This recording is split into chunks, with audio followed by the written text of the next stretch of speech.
Hi guys. Before we proceed to this video, we've got something very important to share with you. Neoliberalism, Inequality and Authoritarianism by Professor Jon V. Kofas is available for purchase. You can order it directly from the publisher Little French eBooks or through Amazon. Hello everyone, I want to invite you to see a full analytical session on the meeting between the President of South Africa, Cyril Ramaphosa, on the 21st of May with Donald Trump in the Oval Office, and what ensued, which was reminiscent of a somewhat similar meeting between President Donald Trump and, of course, Volodymyr Zelensky of Ukraine in the early days of the Trump administration, pledging to bring an end to the war between Ukraine and Russia. Aside from the protocol of what is proper and what is not proper when heads of state meet and the host government is supposed to behave a certain way, aside from that, the theatrics of that, and aside from the world press coverage of how world leaders feel about the idea of visiting the White House and being subjected to surprises at their expense because the host is not as friendly toward them for one reason or another. And aside from the fact that I should tell you, as someone who spent decades in archives, in the US National Archives, looking at how well prepared and how detailed those meetings are, everything is prepared by the staff, what the president's supposed to say, what the other side is expected to say, and what protocol is supposed to be followed. Putting that all of that aside, there is the reality of the substance of this meeting and what it means, not only in terms of US-South African relations, but also what it means for US relations with the global South, and what it means for relations between the US and the China-led group,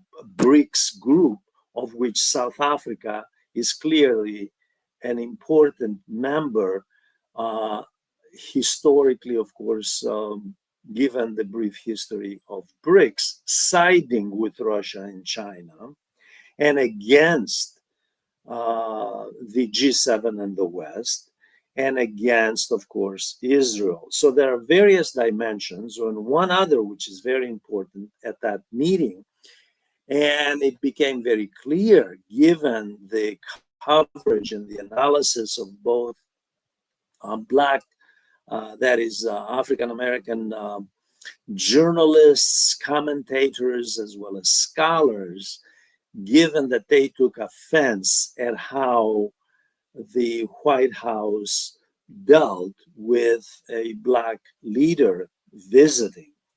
Now, in fairness to the Trump administration, the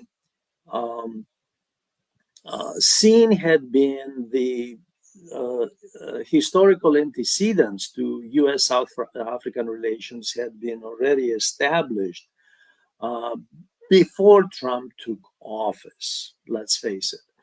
South Africa had been a country that the United States, even under Biden, a Democrat, was not a country that the United States looked upon favorably, and only because the Democrats have a large popular base of voters in the Black community, in the minority community, and liberals and progressives who support diversity and pluralism, unlike the Trump administration, which declared war on diversity and pluralism, especially in the federal government agencies, and especially given what Donald Trump's appointee, now gone, of course, Elon Musk did with the Department of Government Efficiency, attacking pluralism and diversity and equity in government, basically the so-called affirmative action, as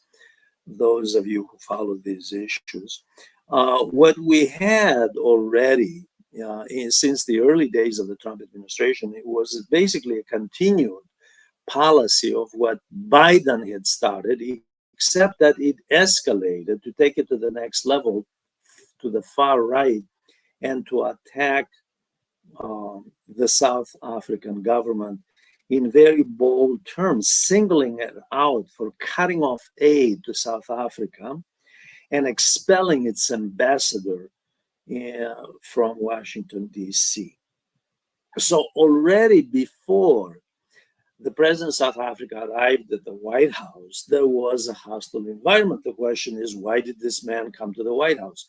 He came to the White House because he is leading a country which has very serious structural problems.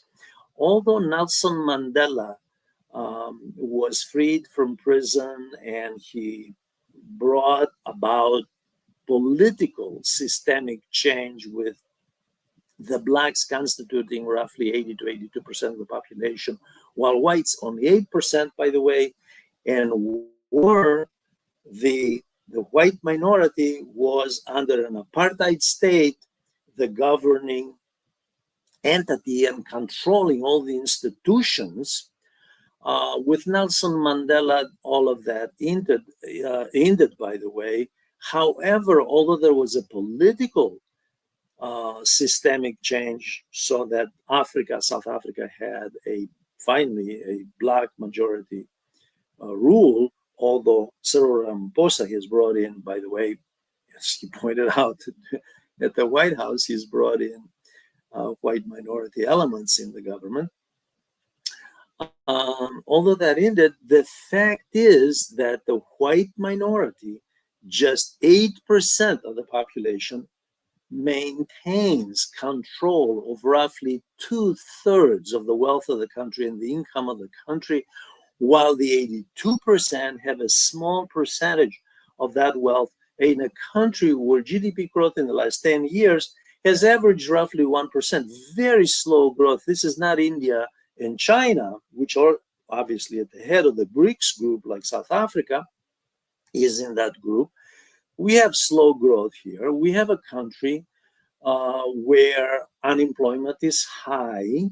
We have a country where the export growth took a huge hit because of the Trump tariffs, a 30% hit. So the president of South Africa, knowing what he would be facing, came to basically talk trade, talk about investment, talk about stimulating economic growth.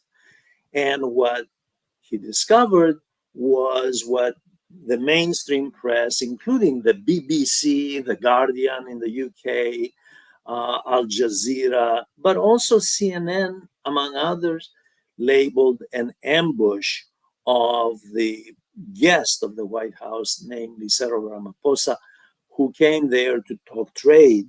And at one point, Ramaphosa, by the way, just as an aside, was used by the African National Congress. He's a very seasoned politician, very smooth, very velvety politician, very diplomatic. But even he lost his temper at one point, and he said to Trump, I guess he was stunned by some of the things that the host was saying about white genocide. And he said, well, I'm sorry, I didn't bring an airplane to give you, which, of course, was a satirical remark about Qatar offering a $400 million airplane as a gift to, whether you want to accept this as a gift to Trump or a gift to the Pentagon, that's fine. It was a gift. Nevertheless, Ramaphosa maintained his composure to the degree that he could.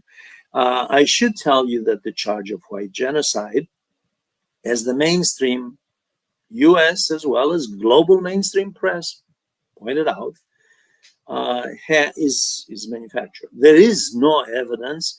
And when mainstream reporters asked Caroline Leavitt, the White House press secretary, to reply to a very simple question, namely, who exactly provided the videotape, the pictures, which were not evidence at all.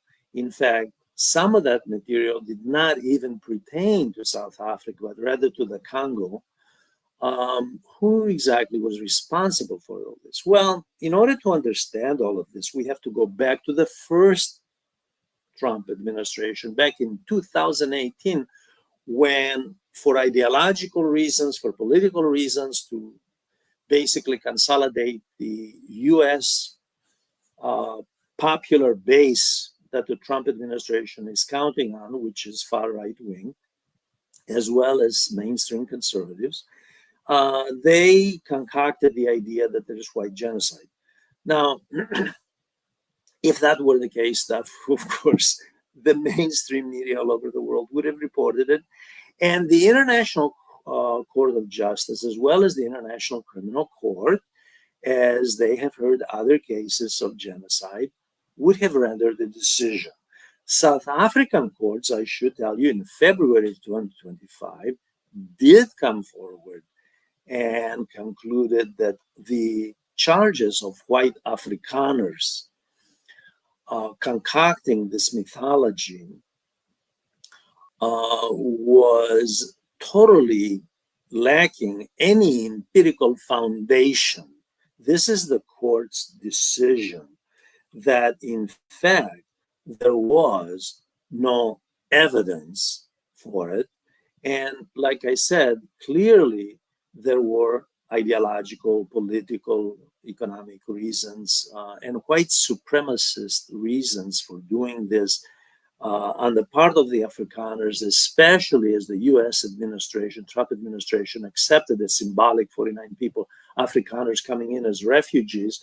And during Senate as well as House hearings in specific committees on the issue of why are we accepting whites from Africa, the dark continent, Africa, whites, not from the Sudan, South Sudan, not from any other country, not from the Palestinian lands that have been subject to genocide as the United Nations members in the General Assembly, as well as the ICJ and the ICC, obviously rendered their decisions issuing arrest warrants for the head of the Israeli government, as well as the defense minister, an effort led by South Africa, and something that from the Biden administration to the Trump administration, deeply resented, by the way, that South Africa led this campaign against Israel.